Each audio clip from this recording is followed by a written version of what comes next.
वज़ीर आज़म का घरेलू सार्फिन के लिए बिजली 7 रुपये 41 पैसे फी यूनिट सस्ती करने का ऐलान। घरेलू सार्फिन को 34 रुपये 37 पैसे फी यूनिट बिजली मिलेगी। वज़ीर आज़म शहबाज शरीफ ने आवाम को बिजली कीमतों पर बड़ा रिलीफ दे दिया। तकरीब से खिताब में कहा, इस वक्त बिजली 45 रुपये 5 पैसे फी यूनिट है। 7.41 रुपये मजीद कमी से यूनिट 34.37 रुपये हो गया। सनती सार्फिन को रिलीफ का ऐलान करते हुए वज़ीर आज़म ने कहा, सनती सार्फिन के लिए बिजली 7 रुपये 59 पैसे फी यूनिट सस्ती कर दी। सनतों के लिए बिजली 48 रुपये 19 पैसे थी, अब सनती सार्फिन के लिए फी यूनिट 40 रुपये 60 पैसे हो गया।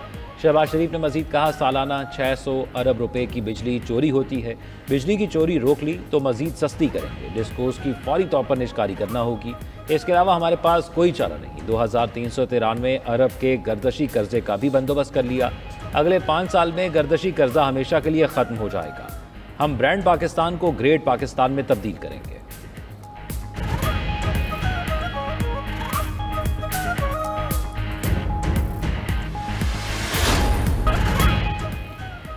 कायदे अवाम जुल्फ़िकार अली भुट्टो एक अहद साज शख्सियत। साबिक वज़ीर आज़म और पीपल्स पार्टी के बानी जुल्फ़िकार भुट्टो की 46वीं बरसी आज मनाई जाएगी। गढ़ी खुदा बख्श भुट्टो में जलसे के तमाम इंतजामात मुकम्मल। चेयरमैन बिलावल भुट्टो समेत पीपल्स पार्टी के मरकजी कायदीन खिताब करेंगे।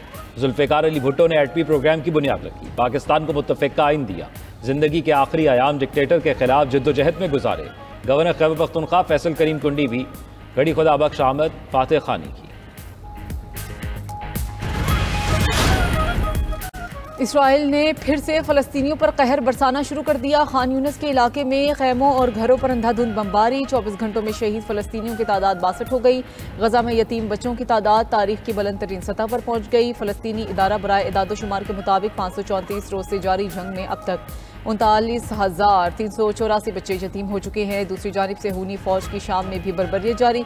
ताज़ा तरीन हमलों में 9 शामी शहीद हो गए। इससे पहले इसराइल ने शाम के 5 शहरों पर हमले किए थे। हुमा शहर की एक स्ट्रेटेजिक एयरबेस को भी निशाना बनाया गया।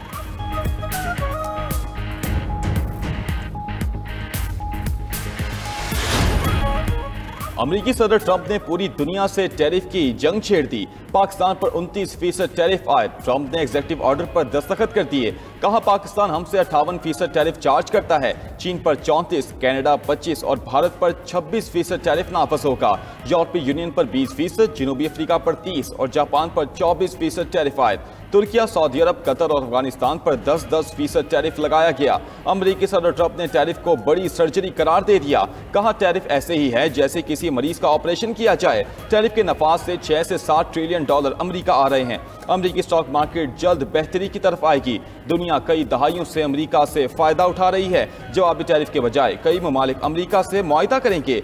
टिकटॉक मुआहिदे की सूरत में चीन को टैरिफ में रिलीफ मिल सकता है। चीन के साथ टिकटॉक मुआहिदे के करीब पहुंच चुके हैं।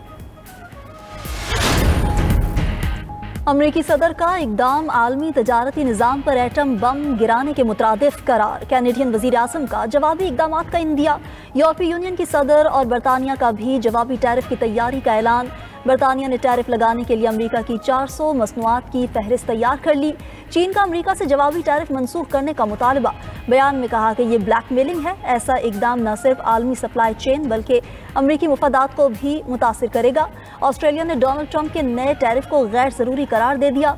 जर्मनी का भी अमरीकी फैसले पर इजहार अफसोस। ब्राज़ीलियन पार्लियामेंट ने नए अमरीकी टैरिफ से निपटने के लिए कानून साजी की मंजूरी दे दी। अतालवी वज़ीर आज़म ने कहा कि अमरीकी टैरिफ गलत है, नजरसानी करनी चाहिए। स्विट्जरलैंड की सदर बोली, अमरीकी टैरिफ पर जल्द जवाबी इकदाम का तयन करेंगे।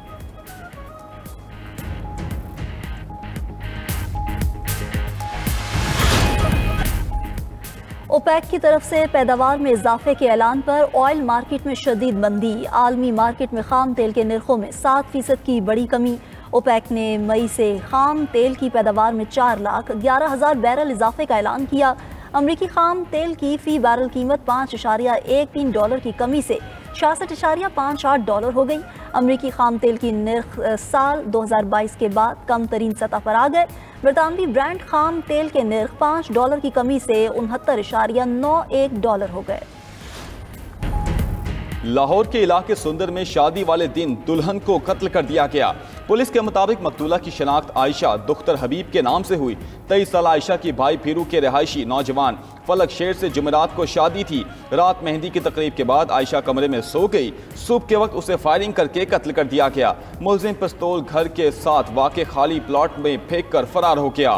पुलिस और फॉरेंसिक टीम की मुख्तलिफ पहलुओं पर तहकीकात जारी।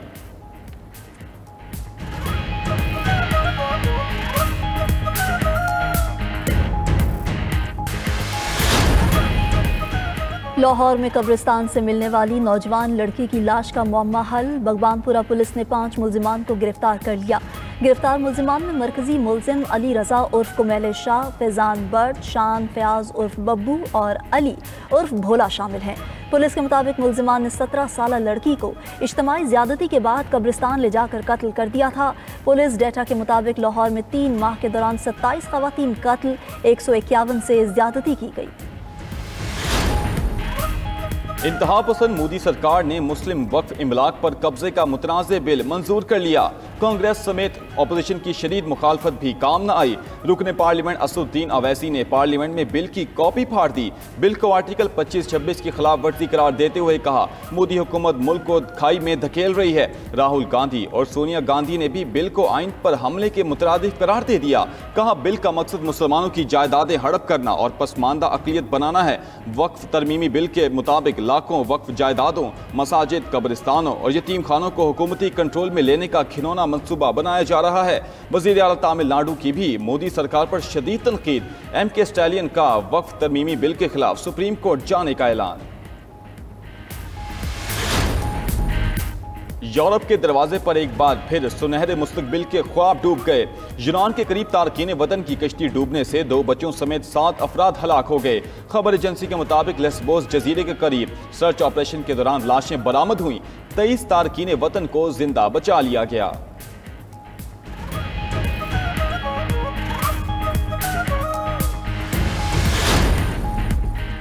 जद्दा में बिजली से चलने वाली माहौल दोस्त बस सर्विस का आगाज। इब्तदाई मरहले में 14 रूट्स पर ये बसें फराटे भरती दिखाई देंगी। अहम रूट्स पर 76 इलेक्ट्रिक बसें फराहम की गई हैं। 19 रूट्स के मजमूई स्टेशन की तादाद 91 है। तमाम बसों का मरकजी स्टेशन अलबल्द है, जहां से मुख्तलिफ रूट्स के लिए ये बसें दस्तयाब हैं।